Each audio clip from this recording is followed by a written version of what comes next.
Okay, good morning. New guitar day. And for me, I guess my story isn't much different than anyone else when it comes to getting a proper Les Paul. This is a Les Paul standard 50s. Um, but 2026 for me represents, um, and I just realized this about a week ago. In So as of 2026, I've been playing guitar for 40 years. Uh, and everybody has a certain arc, I think, or at least I did, when it comes to Les Pauls. In the 80s for me, when I started playing. So my mom passed away on January 2nd, 1986. And that same year, as a result, because I was young, I started to receive Social Security benefits. And I can remember sitting there with my dad reading through it. And wanted to find something we could do with it. And I don't remember the exact conversation. Obviously, it's been a long time. But I remember one of the things listed in one of the information packets with the Social Security benefits thing was guitar lessons. Now, I had a guitar. In fact, I should have brought it out because I have one. I had a guitar earlier in my life. It was an SD Curly, but I never really took lessons. But in '86, I remember my dad and I looking at this information form from Social Security, and it's a guitar lessons. It's like, ooh, I want to do that. So sometime if today's date is April 3rd, 2026. It was probably between April and June when I started taking guitar lessons. Which starts any guitar player's arc in finding, the one or just whatever their style or taste is in guitar. Obviously, being in the 80s, I had a number of guitars, but mainly I was a Charvel guy. I started with a Lotus, and I had an Epiphone, but it was a Super Strat style Epiphone. It even had almost a Charvel / Kramer style headstock on it. And then I had a Fender Squire Strat. I was a big Yngwie fan when I was a kid. But then I graduated to Charvel, and I had a Charvel Model 3 and a Charvel Model 6. And the Model 3 was really a Super Strat style, and I miss that guitar. That's one of the few guitars I've had in my life that had a real vibe to it. And the Model 6 was the Charvel version of the Jackson Soloist, which is a neck-through body design. It had active pickups, but that was my preference. And obviously Les Pauls are in your face in the 80s, and it just wasn't my style. You don't think of them as the right guitar. And then as you get to learn about guitar, we get into the 90s. In the 80s, I should also say I did have a slight taste, and this is why I mentioned Yngwie. I also ordered one of the very first Fender Yngwie model guitars, and that's another guitar I wish I would have kept, because I ordered it, and I guarantee you they're rare. It was the Sonic Blue with a rosewood fretboard. I had an Yngwie Strat with a rosewood fretboard, and I used that thing a lot. It broke B strings a lot for some reason. I'm still not sure why, but there must have been a burr in the bridge. But so that represented kind of my an Yngwie Strat, I guess, is kind of a throwback kind of guitar. But going into the 90s, I'm trying to remember.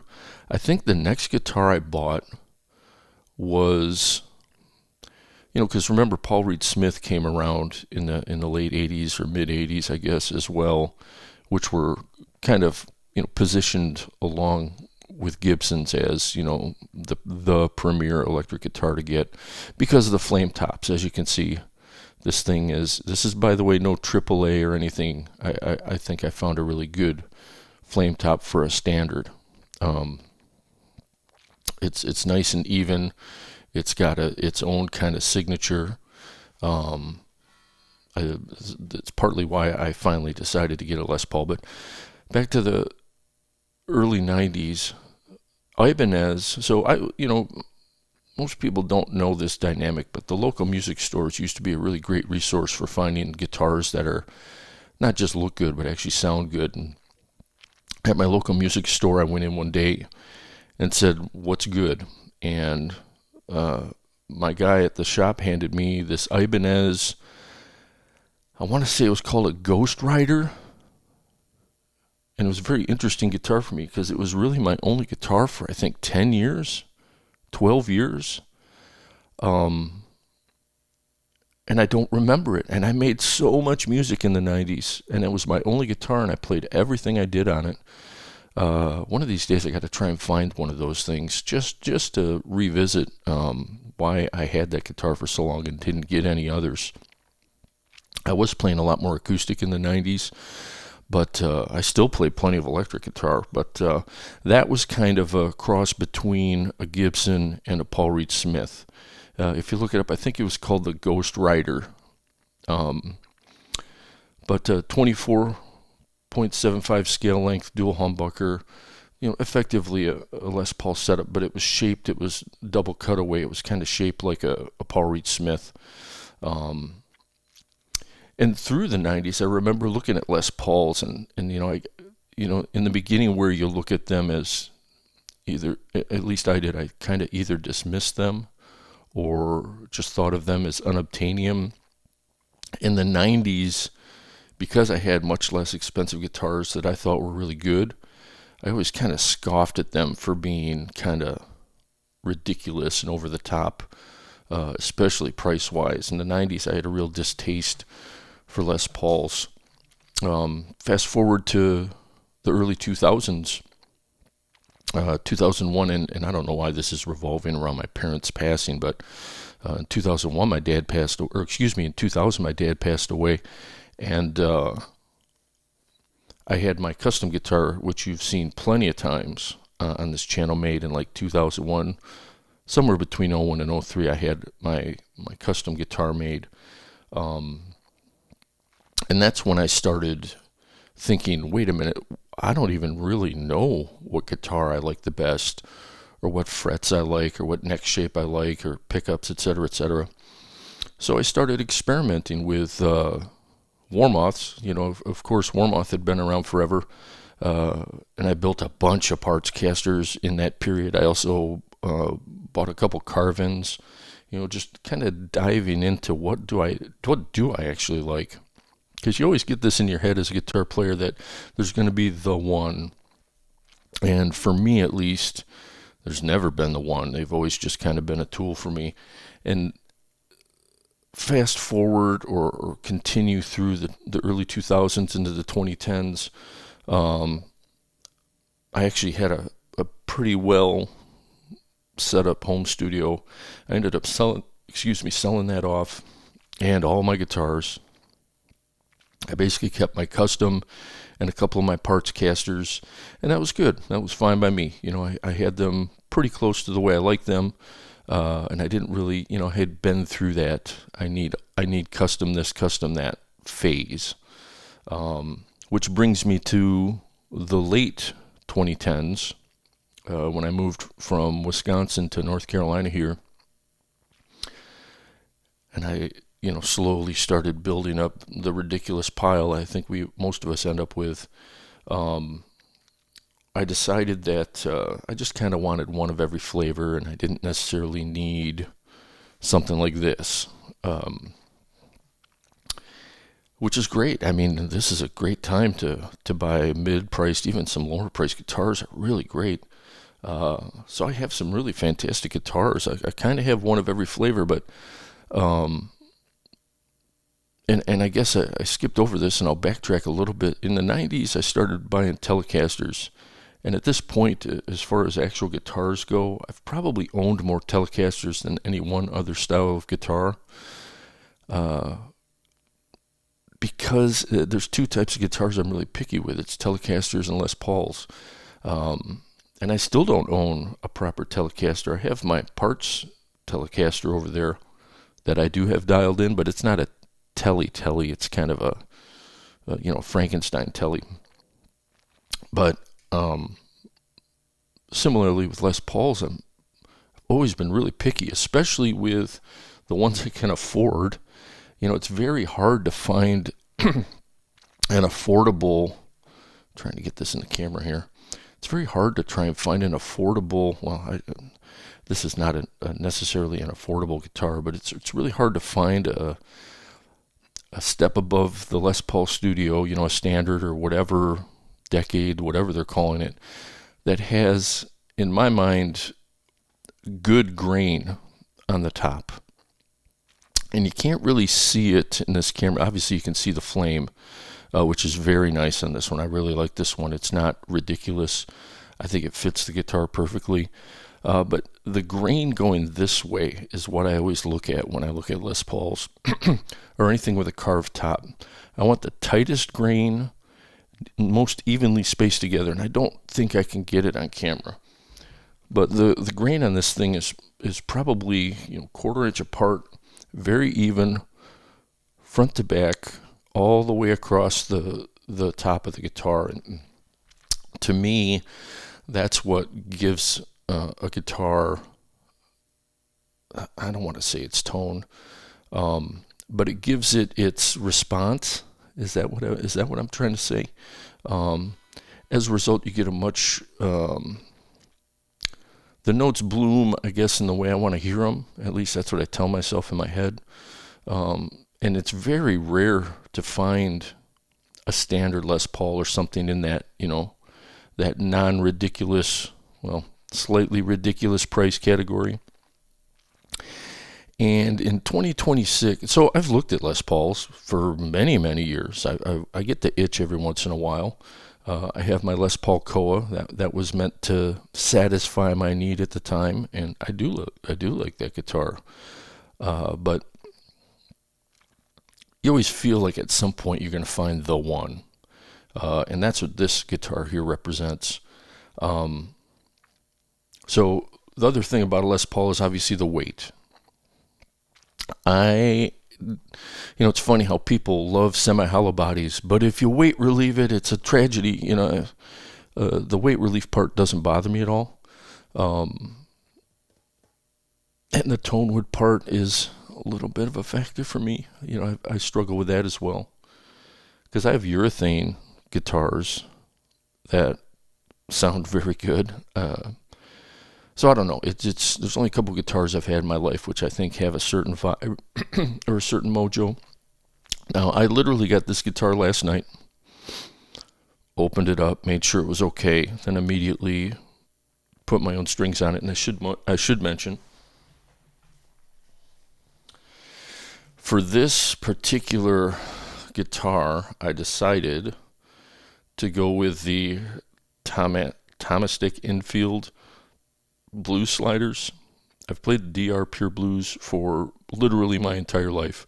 I've been experimenting with a lot of different strings over the past couple years, but I have literally used DR Pure Blues my entire life. And the only reason I started experimenting with other strings is because I've begun to have a lot of issues with my DR strings.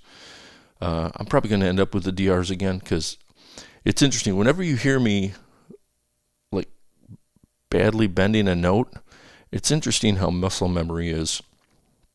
I played those strings for so long, my muscle memory is exactly dialed into the way those strings push back against me. Every time I put on a different set of strings, even if it's the same gauges, if the makeup of the string is slightly different, I end up bending weird. It's such a strange thing. But in any case, I went with blues sliders, and I went with 9s instead of 10s. I think at standard tuning, 9s respond a little better, and I can use a little bit of a lighter touch, even though I'm mostly using my fingers now. And I gotta say, just before we get into playing this guitar a little bit, that as expensive as they are, they really do sound great, like noticeably better. And I didn't think that would be true. I just thought it was kind of a cork sniffy thing to do, but I can tell what parts the guitar and I can tell what parts the string. I've played long enough now. I think I can identify those things. And neither of them's a deal breaker, but wow, they're really great sounding strings. They're almost, when I was playing this for the first time last night, I was telling my wife, it's like, I should be just having a honeymoon here with this guitar, and I keep thinking about how great these strings sound. And it's still true. We're going to find out here this morning because I'm going to make some noise here. And I'm trying not to talk too long, but I've already talked 15 minutes. But this guitar represents something. So fast forward to 2026. Those are kind of that's my arc from 1986 till now. So earlier this year, my birthday's in January,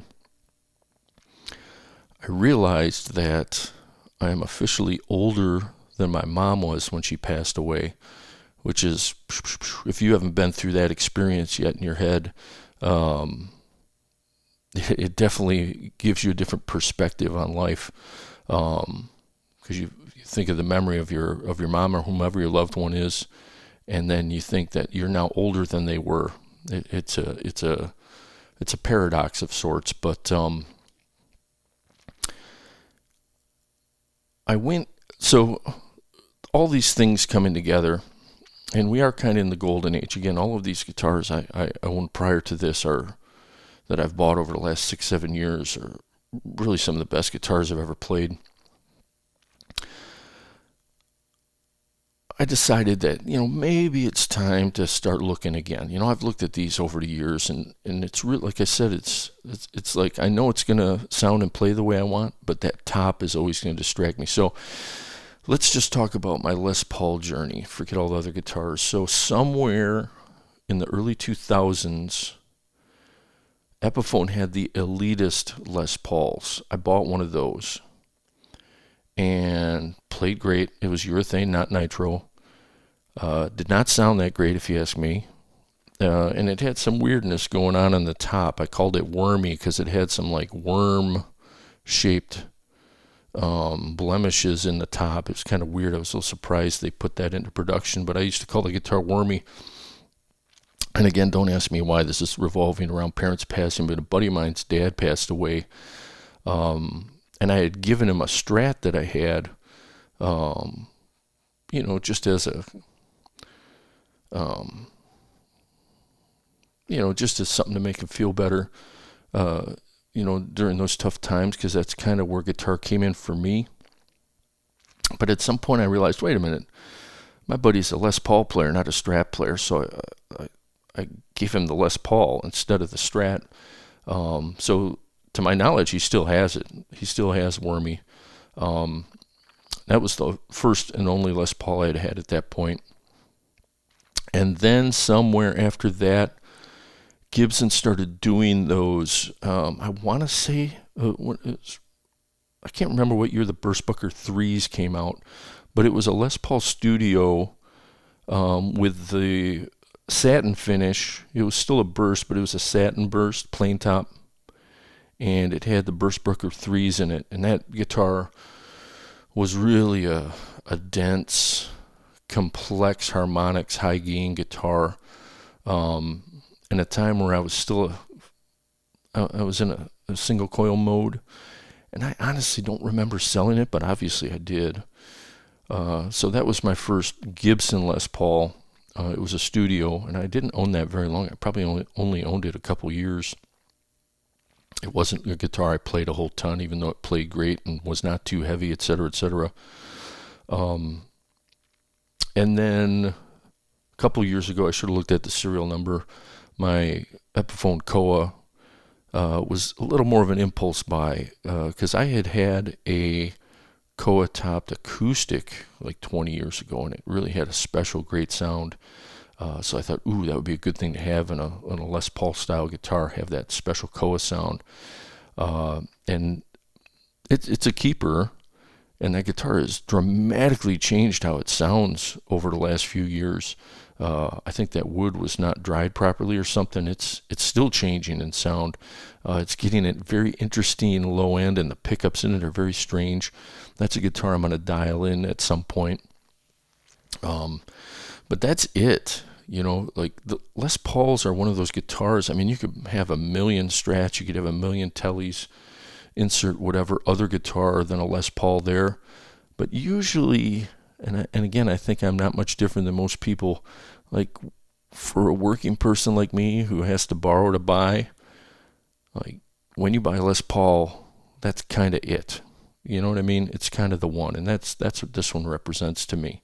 So it was important for me in this particular case was the weight to be right. This one was 8 pounds 10 ounces, or advertised 8 pound. I haven't weighed this, but it actually feels like it might be lighter than 810. It had to have consistent grain on the top, and part of the reason that I made this happen for myself is it not only had that consistent tight grain going this way, but the flame on it's pretty good.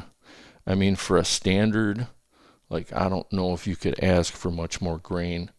Sorry, I'm trying to make sure I don't knock the headstock here when I'm trying to show off this flame, but it's about as perfect a flame as you can ask for on a standard. So beautiful. And then, of course, the pickups. I really think the Burstbucker pickups are great sounding.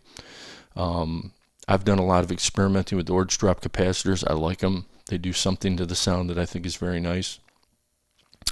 And then everything else just needs to be a Les Paul, really. So this was the one. And I've got, it's funny, like this thing delivered a day late. I ordered it FedEx 2-day. I got this from Sweetwater. And man, I went through all the stages of grief trying to figure out why it didn't deliver in time. And I still don't know why it didn't deliver in time. It was on the truck for delivery, and the guy just drove back to the FedEx hub and went home, I guess. And yesterday, this thing it was a day late, and it was due at 8 p.m., and it literally got delivered at like 7:55 p.m.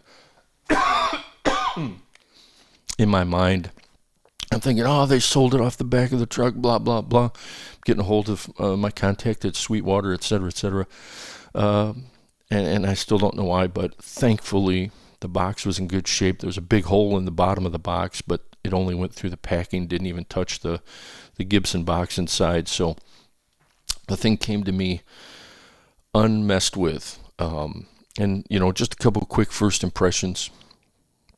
Another thing I think is important to look for with a Les Paul, and if you can see it, the stop piece is slammed to the body, and the bridge is almost all the way down to the body. Now, that's something that, in my opinion, does affect the tone. And this one, I might have 2 turns left on the bass side on the bridge, and I think the treble side's all the way down, and the action is perfect.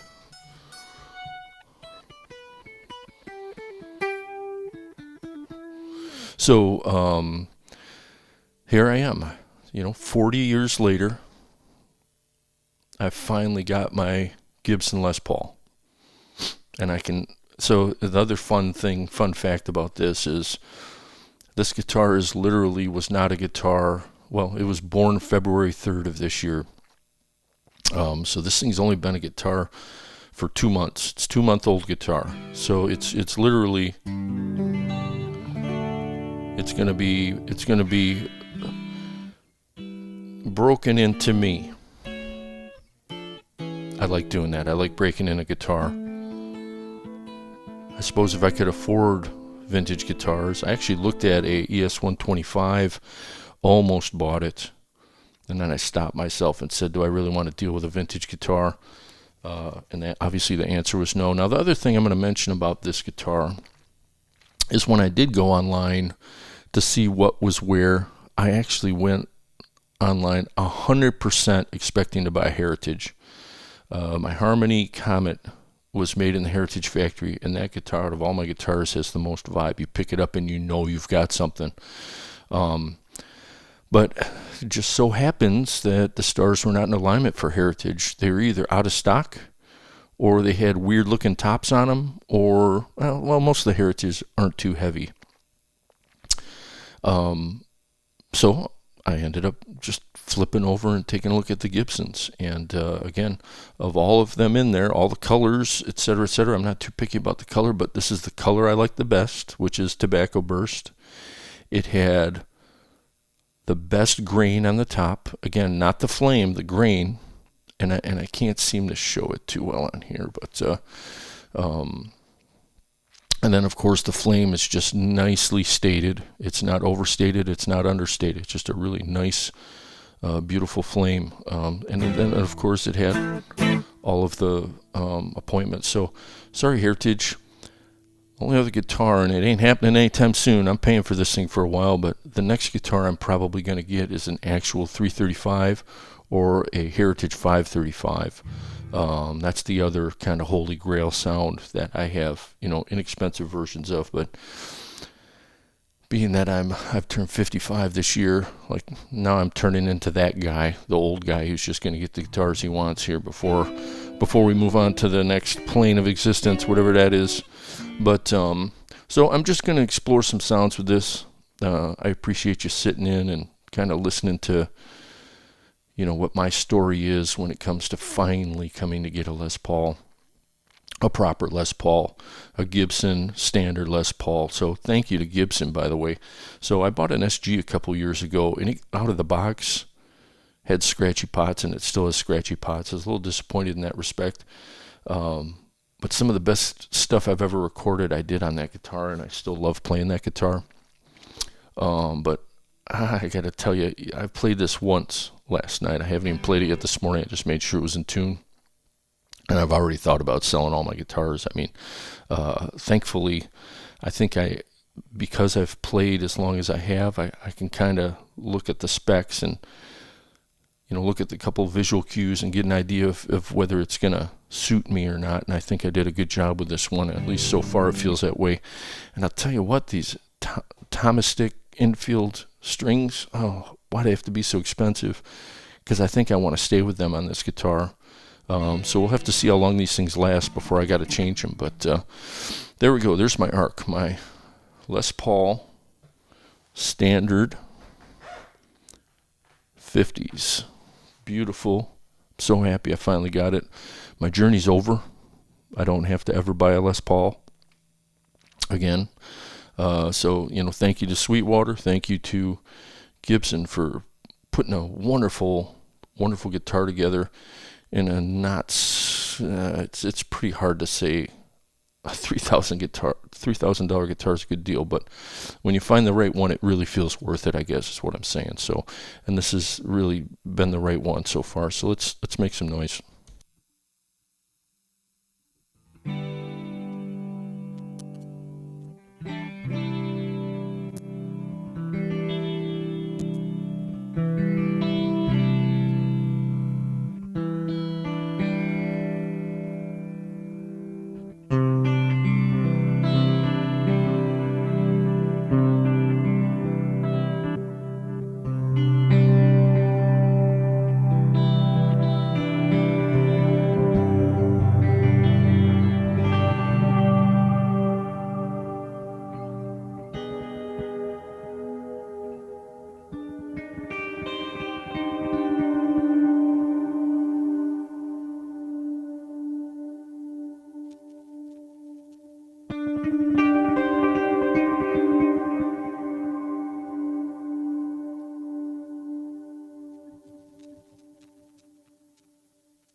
right, so just what a joy to play.